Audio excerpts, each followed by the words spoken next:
그 윤석열 대통령 이제 구속 취소 석방 이후에 대통령실이 윤 대통령의 직무 복귀에 대비 중인 것으로 이제 알려지고 있는데 이게 탄핵 기각을 염두에 둔 건지 아니면 이제 원론적인 그런 상황에서 이제 준비를 하는 건지 어떤 식으로 보고? 아니 그쪽이야 탄핵이 기각될 걸 희망하겠죠. 그죠? 제가 전에 듣기에도 뭐 5대3 정도로 기각된다 이렇게 그리고 어떤 분은 뭐 4대4로 간다 이렇게 확신하는 분들이 용산 쪽에는 많이 있다고 하니 용산 쪽에는 충분히 그런 대비를 할 수 있죠. 그러나 국민들 보기에는 저는 안 좋다고 생각합니다. 지금은 어쨌든 좀 자숙하는 분위기에서 대통령실이 그런 스탠스를 보여주는 게 맞죠. 근데 지금 마치 기각될 것처럼 대통령이 요란스럽게 하는 거는 저는 국민 정서에 안 맞지 않을까? 좀 보여주기 식 아닌가 싶은 생각이 들어요. 이 언론 보도도 뭐 상당히 뇌피셜에 의존한 보도 같다는 생각은 사실 듭니다. 청와대 거기 계셔 보셨잖아요. 실무자들이 모든 경우의 수에 대비해서 뭐 준비하는 거 이거 뭐 그 부분을 뭐라고 할 수는 없는 것인데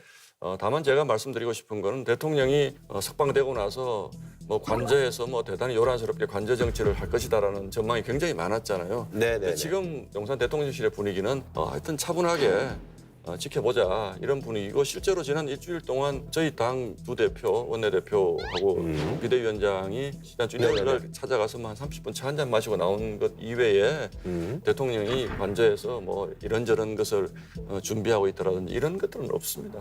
뭐 그런 거 다 좋다니까요. 근데 문제는 일국의 대통령은 어떤 경우에도 국민을 분열시키는 언행을 하면 안 되죠. 대통령의 진짜 그건 고유한 의무라고 봅니다. 맨날 고유한 권한만 찾던데 대통 아닙니까? 통합할 때 통자예요. 왜 자꾸 분열을 시킵니까? 본인이 억울해도 헌재를 믿고 국민을 믿고 차분하게 기다려야죠. 맨날 지지자들 선동하고 청년들 찾고 거기다 대고 미안하다 그러고 저는 그 사유가 진짜 계엄한 사유보다 더 나쁜 짓이라고 저는 그 부분에 뭐 아쉬운 점이 있긴 합니다만 예를 들어서 대통령이 직무정지 상태라고 하더라도 정원에 나오는 것까지 언론이 사진 찍어서 대통령이 뭐 아무 반성 없이 정원에 나와서 활개를 치더라 이런 식의 표현들은 좀 과하다. 그런 기사도 있었습니까? 그런 기사도 있죠.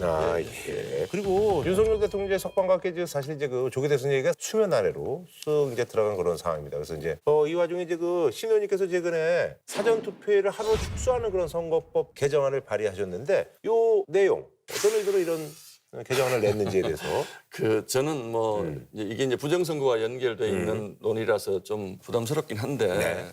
저는 기본적으로는 사전투표를 없애야 된다고 주장하는 생각하는 사람입니다. 왜냐하면 이게 너무 큰 불신의 씨앗이 지금 되어 있기 때문에 사전투표는 없애야 하는데 제가 원래 생각했던 안은 당일 투표만 하는데 오전, 오후까지 좀 시간을 좀 늘려주자. 뭐 이게 저는 좋겠다라는 생각을 했습니다. 그런데 아예 사전투표를 하지 말고 이제 당일에 왜냐하면 토일 투표를 하고 이제 본 투표를 수요일에 하잖아요. 근데 제가 선거를 해보니까 그 사흘이 굉장히 긴 시간이더라고요. 사흘 동안에 정말 많은 일들이 일어날 수 있는데 지금 추세를 보면 사전 투표가 본 투표보다 투표율이 더 높아지는 단계로 가거든요. 그러면 지금 우리가 대개 국회의원 선거가 뭐 2주일 정도 공식 선거 운동을 하는데 지금 법에 보장된 2주간의 선거 운동을 보장이 안 되는 측면이 하나 있고 이것 때문에 그 사흘 동안 투표함을 보관을 하다 보니까 뭐 그 사이에 투표지를 끼워 넣었다 이런 논란이 너무 많으니까 다만 또 며칠 전에 투표를 불가피하게 해야 되는 분들도 있기 때문에 이걸 없앨 수는 없고 저는 적어도 사전 투표는 최소화시키는 것이 좋다. 이게 제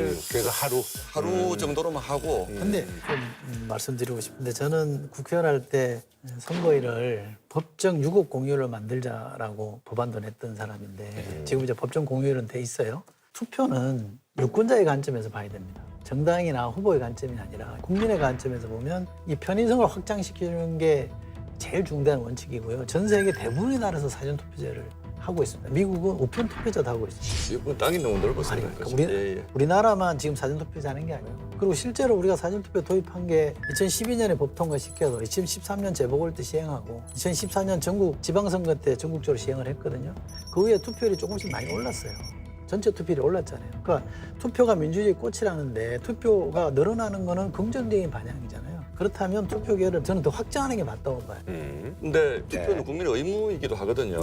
그런데 사전 투표하고 투표하는 날 놀러 가세요. 이런 식의 캠페인을 하는 것은 맞지 않다. 가능하다면 그날에 맞춰서 투표를 해야 되는 것은 국민적 의무이기도 하다라고 저는 생각을 합니다. 근데 투표 후보를 언제 결정하느냐 이 시기를 보면요. 본선 당일 선거일로부터 한 일주일 안에 결정하는 사람은 24%밖에 안 돼요. 조사해보면.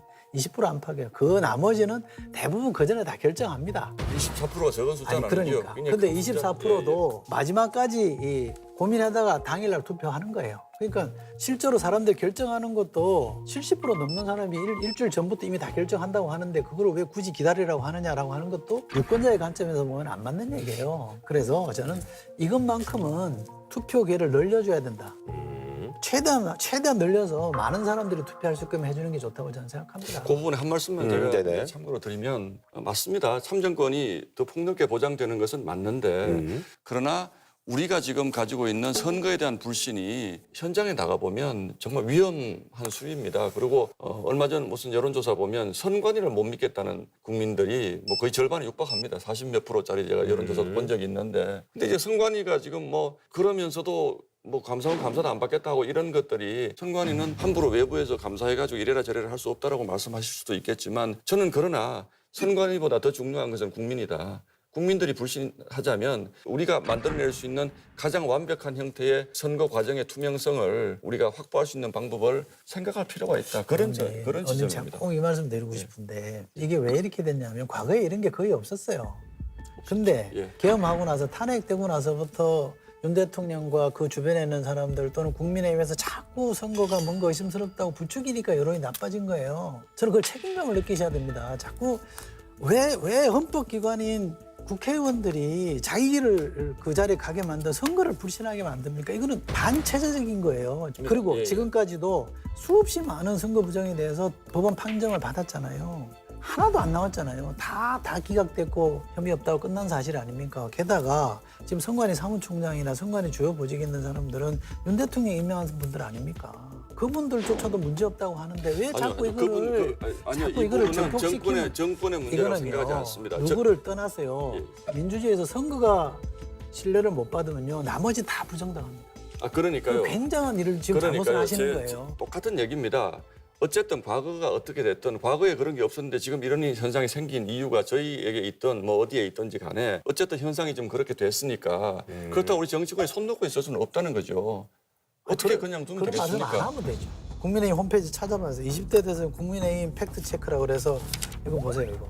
그런데요. 이 보세요. 부분을 여기 국민의힘 팩트체크 그래가지고 사전 조작 다 불가능하다고 다 여기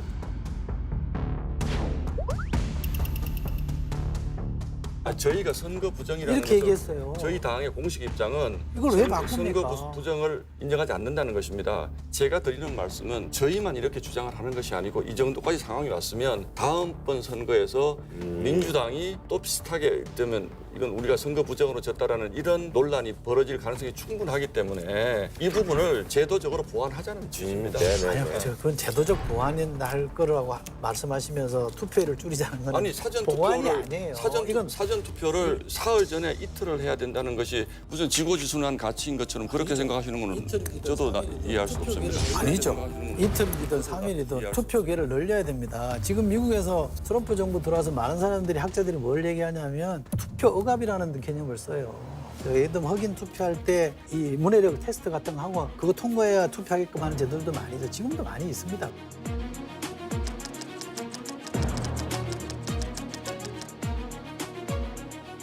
그러니까 우리는 가급적이면 투표는 투표자의 관점에서 편리하게 많은 사람들이 참여할 수 있게끔 기회를 늘려주는 게 민주주의 원칙이 맞다. 네, 알겠습니다. 제가 뭐 반박할 게 있습니다. 오늘 여기까지 하시죠. 자, 그럼 말이죠. 오늘 또 이제 트럼프 얘기를 좀 해봐야 될 것 같은데요. 지금 뭐 트럼프도 이제 사실은 이제 뭐 머스크 때문에 사실 이제 도움을 많이 받았는데 요즘 또 머스크 때문에 좀 골치가 아픈 그런 상황입니다. There's no need to feel down. I said, young man, pick yourself off the ground. I said, young man, 'cause you're in a new town. There's no need to be. 일론 머스크가 이제 정부 효율부 수장이 된 후에 그의 행보에 대해서 논란이 확산되고 있는 그런 상황입니다. 그래서 이번에 준비한 주제 떠오르는 머스크 리스트 트럼프의 선택은 저희가 이렇게 정해봤는데 일론 머스크가 위성도 갖고 있죠. 우주항공 스페이스 X도 갖고 있죠. 소셜미디어도 갖고 있죠. 자동차도 갖고 있고 그러니까 유례없는 권력을 지금 갖고 있잖아요. 행정부 실세라고 지금 뭐 그렇게 많이 인정을 하고 있는 분위기예요. 근데 이제 정부 효율부가 이제 결국 이제 사람 자르겠다는 얘기 아니겠습니까? 그렇죠. 이제 비례하니까. 그래서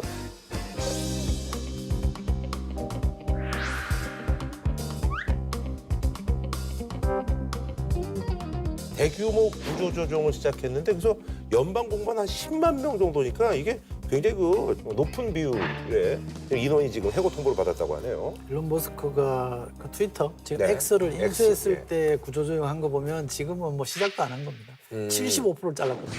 아 X에서 25%만 남겼어요. 옛날에 뭐 재결치 해가지고 사람 자르는데 귀신 뭐 이런데 그거보다 더 심하게. 이것도 잘랐습니다. 아 예. 그래요. 이분은 뭐 이렇게 새로운 혁신 제품 만들어낼 때도 아이작슨이 쓴 책을 보면 계속 잘라냅니다. 그리고 나중에 보탤 것이 나와야 정상이다.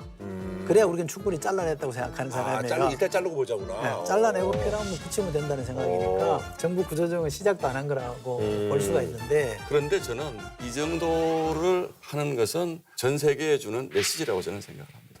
미국 공무원들 월급이 그렇게 많지 않거든요. 뭐 한 7, 8만 불을 평균 잡으면 80억 불밖에 되지 않습니다. 10만 명을 잘라도 1년에 절감할 수 있는 예산이 80억 불이에요. 네. 근데 지금 미국 연방 재정 적자가 작년에 1조 8천억 달러가 됐는데 트럼프는 이제 미국이 이걸 가지고 연방 적자를 줄이려고 저는 했을 것이라고 생각하지 않습니다. 그러니까 우리는 우리 공무원들까지 이렇게 자르는데 잘라서 우리 정부의 재정 위기를 극복하려고 한다. 그래서 지금 관세 장벽 막 높이고 하는 이런 부분들에 한국 심지어는 국방비도 손을 댄단 말이에요. If I were there now, they'd be paying us $10 billion a year. And you know what? They'd be happy to do it. It's a money machine, South Korea. You're going to mention Taiwan. You wanted to mention Taiwan. 그럼 한국에 대해서 우리는 우리 지금 공무원들 줄 월급이 없어. 방위비 더 내. 뭐 이런 식의 어떤 메시지이기 때문에 이게 과연 그냥 우리가 단순히 생각하는 정부 효율을 위한 자구책이냐라는 부분에 대해서는 저도 좀 다른 맥락이 있지 않을까라는 생각을 예. 사람만 줄이는 거 아니고 예산도 많이 줄여요. USAID 같은 데가 예산을 많이 쓰는 데거든요. 전 세계 지원을 네네네. 하는 부처인데 그런 데는 뭐 직원을 거의 다 잘라버렸어요. 그러니까 그 USAID 같은 데 직원을 자른 것들이 다른 나라 도와주는 예산이잖아요. 물론. 우리 못 도와준다 이런 메시지를 주자는 거죠. 그런 예산까지 줄이는 건 지금 말씀하신 것처럼 국가부채 때문에 이자 내는 돈이 지난번에 말씀드렸다시피 국방비 예산보다 많아요. 맞습니다. 저대로 가면 미국이 망한다라는 게 트럼프의 생각이고 아마 머스크의 생각일 거예요. 그러니까 충격요법 없어서 뭔가 여기서부터 풀어나가야 된다는 생각을 하는 거. 그건 뭐 충분히 그럴 수 있는 거라고 생각하는데 그게 꼭 성공할 거냐. 그게 좀 쉬워 보이지 않는 게 하나 있고요. 이런 생각 요즘 많이 하게 되더라고요. 야, 미국이 정말 두려워졌습니다. 저는 사실 미국이라는 곳이 뭐 보편적 인권이라든지 뭐 국제사회의 규범이라든지 이런 부분에 대해서 약간은 강박관념 같은 것을 가지고 있는 나라인데 굉장히 파괴적인 방식으로 기업을 성장시켜온 두 기업이니 야, 미국 정부를 파괴적인 방식으로 리모델링하는 것이 성공할 수 있을 것인가. 경제인 출신 중에 정치에 진출한 사람들 있잖아요. 지금 이제 트럼프가 대통령이 네. 됐습니다만 옛날 헨리 포드라고 네네네. 자동차고 네. 헨리 포드가 있었잖아요. 이분도 정치를 하려고 했거든요. 이분은 사실은 히틀러가 나의 투쟁이라는 책에서 네, 칭찬한 네. 사람이에요. 포드를. 그리고 훈틀러 집권하고 있을 때 훈장도 받았던 사람이에요. 그 유대인 굉장히 싫어하고 공산주의 싫어하고 이랬던 사람인데 민주당 후보로 나와서 상원 의원은 거의 될 뻔했는데 이동을 아깝게 탈락을 했고요. 대선도 나오려고 했었는데 자기가 갖고 있는 신문사에서 25만 독자를 대상으로 조사해 보니까 1등 나왔어요. 근데 후보는 안 됐어요. 왜냐하면 그때는 지금처럼 오픈 프라이머리가 아니고 밀실에서 이제 중진들이 어른들이 모여가지고 후보를 정할 때라 걔가 무슨 가랑치도 않게 뭐 대통령 후보냐 이래서 잘라서 못 됐거든요. 근데 그 이후에도 로스페로라고 해. 네네네네. 기억나요. 예. 제3 후보로 네. 나와서 결국 클린턴 당선을 도와줬다는 사람인데 그 사람도 경제인 출신. 직접 출마하는 사람으로 보면 그런 사람들이 대표적인데 이 양반은 남아공 태생이라 대통령 선거는 못 나와요. 미국에 태어나야지 미국은 대통령 네네네. 후보가 되기 때문에 자기가 할 수 있는 권력을 최대한 확장하는 길은 이 방식밖에 없거든요. 머스크와 트럼프의 결합이라는 것이 이제 시사하는 바는 전략적 제휴였기 때문에 이분들이 뭐 이념적으로 이건 아니지 않습니까? 뭐 말씀드린 것처럼 머스크는 원래 민주당 지지자였고 되게 이제 캘리포니아 그 IT 하시는 분들이 다 민주당 지지자고 또 미국의 이제 그 IT 쪽에 돈 좀 번 분들을 상대로 테슬라를 보급을 해가지고 이제 오늘날의 테슬라가 굉장히 유명해졌거든요. 바이든 정권에서 이제 좀 적대적으로 대하니까 틀어져서 이렇게 돌아선 이런 경우인데.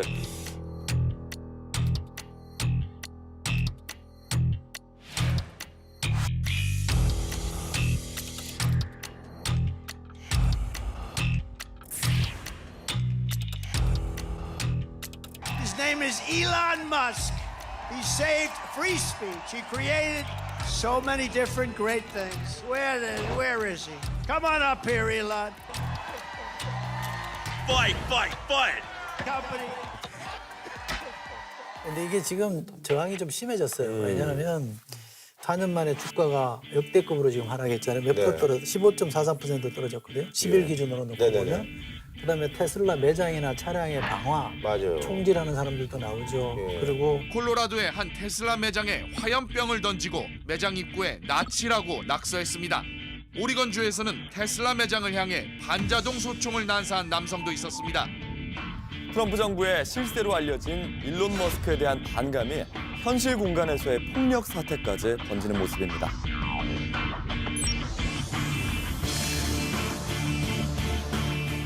그런데다가 가장 핵심적으로 내부 갈등이 생겨버렸습니다. 내각 내에서도 국무장관하고 언쟁을 했죠. 루비오하고, 예. 국무장관은 있는 게 아니에요. 스티브 배넌이라고 왜 일기 때 수석 전략가 네네네. 했던 사람. 사실 이 사람이 머스크를 굉장히 심하게 사악한 사람이다 라고 공격을 네. 해요. 결정적인 차이는 뭐냐면 이민 문제예요. 왜냐하면 이쪽은 IT 쪽은 고급 인력들을 데리고 와야 된다. 그렇죠. 인도라든지 뭐 이런 데서 많이 데리고 오잖아요. 근데 배넌이나 이런 사람들은 그게 무슨 소리냐, 말도 안 되는 소리 하냐. 둘이 그래서 이제 한쪽 어떻게 보면 이제 자기 파트너가 이렇게 이제 위기에 처하니까 백악관 앞에서 이제 테슬라를 이제 거기서 이제 구매하는 그런 쇼를 벌여서 Wow. That's beautiful. Wow. Some say they should be labeled domestic terrorists I will because do that. I'll do it. I'm going to stop them. We catch anybody doing it because they're harming a great American company. 이제 머스크를 이제 도와줬다는 이제 평가인데 그 장면을 보시면서 좀 느끼는 게 또 있었을 것 같아요. 아직은 네. 트럼프가 머스크가 필요해요. 아, 왜냐하면 이제 트럼프 진영의 지지, 우리가 흔히 마가라고 하는 게 뭐냐면 저항력 백인 노동자들이거든요. 이게 다수예요. 그다음에 정치 자금으로 도와주는 억만장자. 지금 이 두 개가 결합돼 있거든요. 근데 아까 말씀드린 처럼 이민 같은 거는 두 집단의 이해가 충돌해요. 네네네네. 그러면 트럼프는 벤스한테 물려줘야 될 거 아닙니까? 정권을 재창출하려면 백인 저항력 노동자들의 비를 안 맞출 수 없거든요. 그렇게 되면 머스크에 대한 용도는 저는 좀 한계가 있을 거다, 시한이 있을 거다. 근데 그렇게 지금은 어쨌든 필요하다. 지금은 필요하다는 거죠. 그래서 저는 뭐 그 점도 있을 수 있고 물론 전략적 제휴였기 때문에 이분들이 뭐 어느 순간 떨어질 수 있는데 저는 또 반대쪽으로 머스크가 미국 사회에서 X도 가지고 있고 네네. 또 통신 위성들을 지금 뭐 수만 개 이렇게 가지고 있고 이런 부분들이 그 미국의 세계 전략이라는 부분과 굉장히 그 어느 정도 이제 일치하는 부분들이 있어서 머스크를 단시간 안에 버리거나 이럴 그럴 가능성은 것이다. 저는 없다고 보고 있습니다. 아니 그 전에도 이제 뭐 미국 얘기가 나온 김에 이것도 굉장히 좀 중요한 소식인데요. 사실 이제 지난 1월에 한국을 이제 민간 국가로 지정한 것을 두고 바이든 정부 때 미국 에너지부가 우리나라를 민간 국가 리스트에 포함시킨 사실이 뒤늦게 확인됐습니다. 미국 에너지부에 따르면 민간 국가는 정책적인 이유로 특별한 고려가 필요한 국가를 뜻합니다. 민간 국가로 지정되면 첨단 과학기술 분야에서 미국과의 협력이 제한됩니다. 이를 놓고 윤석열 정부 들어 팽배한 핵 무장론 때문이라는 분석이 나왔습니다. 이제 더 문제가 심각해져가지고 자체 핵을 보유할 수도 있습니다. 무능한 윤석열 대통령과 정부, 무능한 여당이 초래한 외교 참사다. 거대 야당의 연쇄 탄핵으로 행정부의 컨트롤 타워가 마비된 것입니다. 정부는 뒤늦게 이번 사안을 엄중하게 보고 있고 미국 정부 관계 기관들과 긴밀하게 협의 중이라고 밝혔습니다. 두 분은 어떻게 생각하세요? 예. 미국이라는 나라가요. 저도 이제 뭐 이런 얘기 잘 안 하지만 워싱턴에 몇 년 있었거든요. 네네네. 내셔널 프레스 브리핑 예. 그 이제 외신 기자들 와 있는데 1층에 가면 프레스룸이 있는데 국무부 대변인이라서 가끔 브리핑 하거든요. 정말 미국이라는 나라가 대단한 나라인 게 전 세계에서 일어나는 모든 일에 대해서 다 압니다, 이 사람들이. 그리고 기자들이 뭐 빅브라더네.